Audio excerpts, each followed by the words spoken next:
oyentes, reciban ustedes cordiales saludos. Para nosotras, las integrantes de este grupo, nos es muy grato dirigirnos a ustedes para compartir conocimientos de mucha importancia. Esperamos cubrir todas sus expectativas académicas respecto al tema y a la asignatura.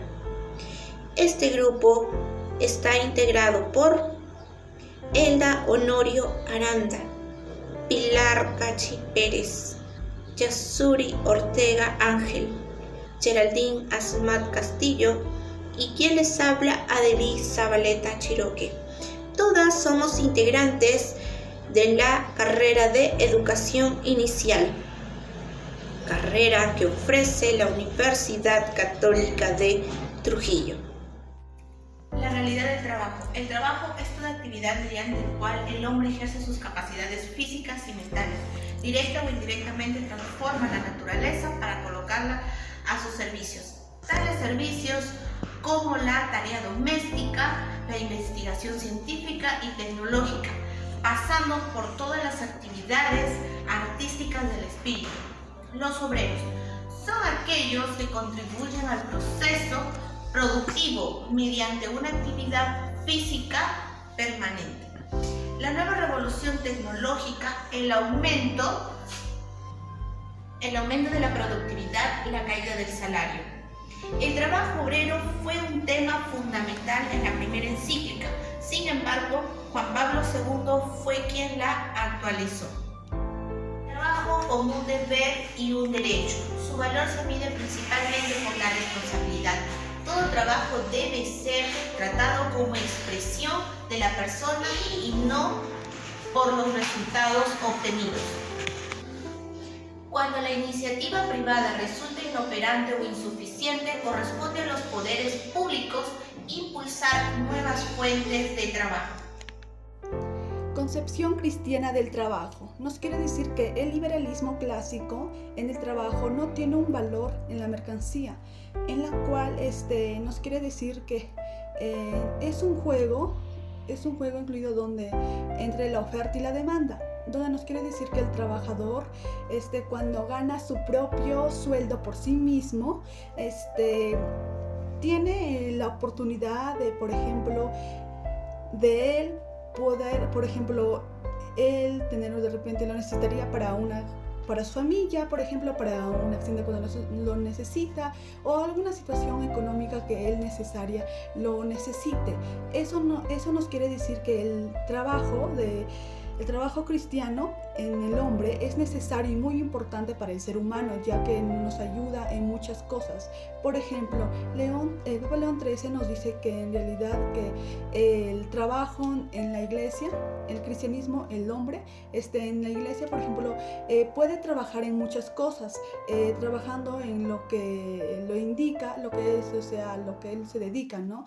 Y es algo que en realidad el hombre tiene por él mismo y cuestiona su propio trabajo y puede ayudar a las demás personas, y tiene su propia cuenta que en realidad pueda ayudar, por ejemplo, en su familia, lo necesita en una cuenta, o de repente puede sufrir un accidente. Entonces es necesario para el cristiano, necesario en el trabajo para que él se pueda sustentar por él mismo.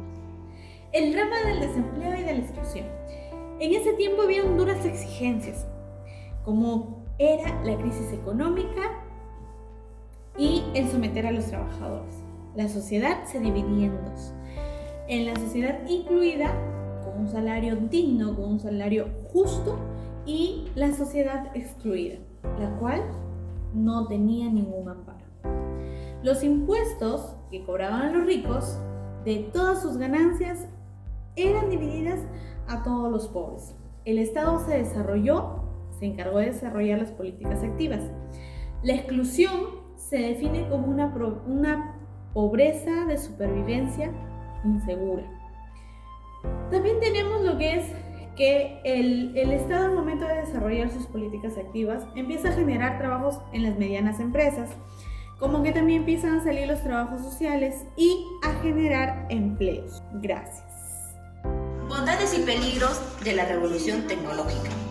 Esto es basado a lo que es también la tecnología y las máquinas. ¿En qué consiste? Consiste en que han dejado de lado lo que es las zonas rurales. ¿Por qué? Porque antes había más trabajo de mano, digamos en este caso de los campesinos, ¿no? Ahora lo que es urbano, se ha incrementado más lo urbano. ¿Por qué? Porque ahora ya las máquinas han sido más contratadas por las empresas en las zonas rurales.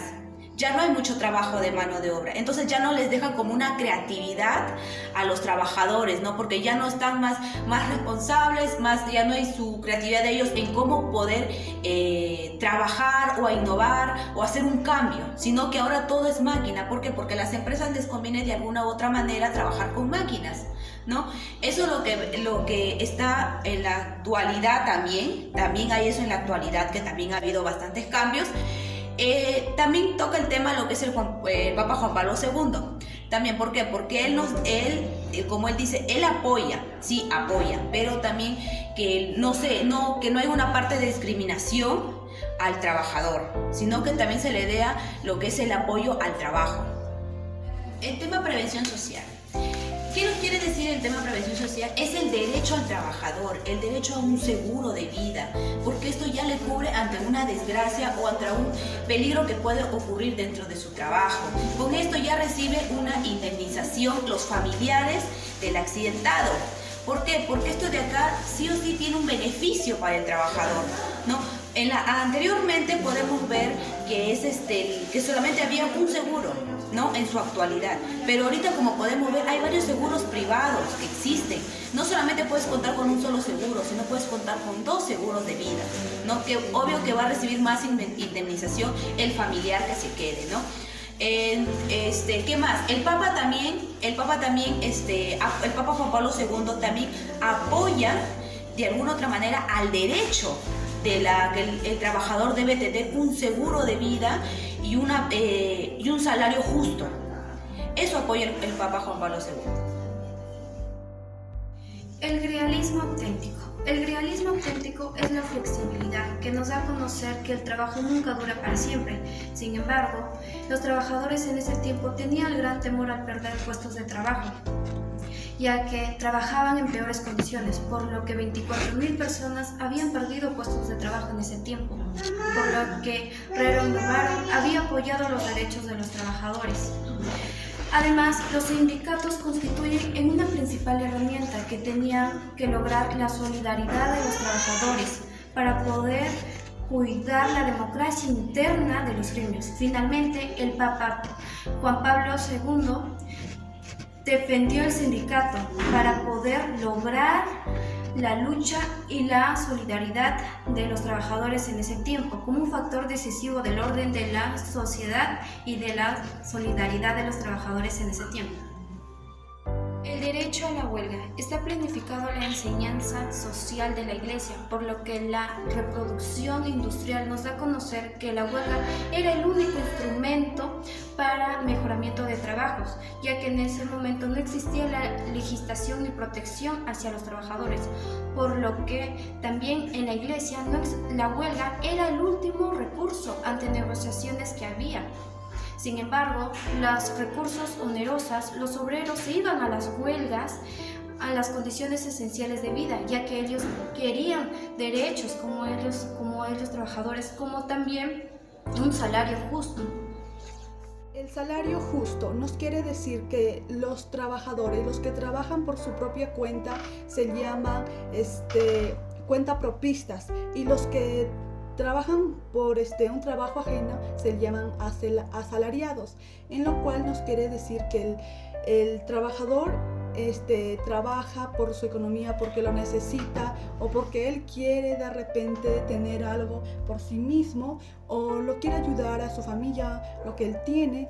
También puede ocasionar un problema por él mismo, entonces ya lo tiene ya por él mismo. Entonces él nos quiere decir que esto nos ayuda como el trabajo en el hombre nos ayuda para poder mantenerse y poder realmente ayudar también a más personas. Y también nos quiere decir, por ejemplo, cuando él de repente en el trabajo cuenta en muchas cosas, en tener, por ejemplo, una necesidad grave, entonces él ya recurre para que él pueda obtenerse por él mismo. En una cuenta que de repente no el trabajo, que tú trabajas por la cuenta ajena, tú tienes que generar ahí, trabajar, generar con el dinero para que te puedan pagar y tener tu propia cuenta, ¿no? Tus propios gastos y tener tu propio dinero, es decir, si trabajas con tu propia cuenta, como se llama, cuenta propistas, también puedes tener tu propio dinero y puedes seguir trabajando más adelante tú como persona. Entonces así es el trabajador cuando tienes en tu salario justo. Y en la economía también puede ser, ¿no? Que el trabajador es importante para que tenga un salario justo y económico para él mismo. Al hablar de pequeñas y medianas empresas, fundamenta sus principios según la Iglesia. La economía debe estar al servicio del hombre. Las grandes empresas interpersonales centralizan, monopolizan el mercado. Según el Papa Pío XII, una de sus necesidades era promover la poca y mediana propiedad en cambio, agricultura, arte y oficio. Teóricamente, el hombre se expresa a través de su trabajo. Juan Pablo llama a las pequeñas y medianas empresas con un significado subjetivo del trabajo.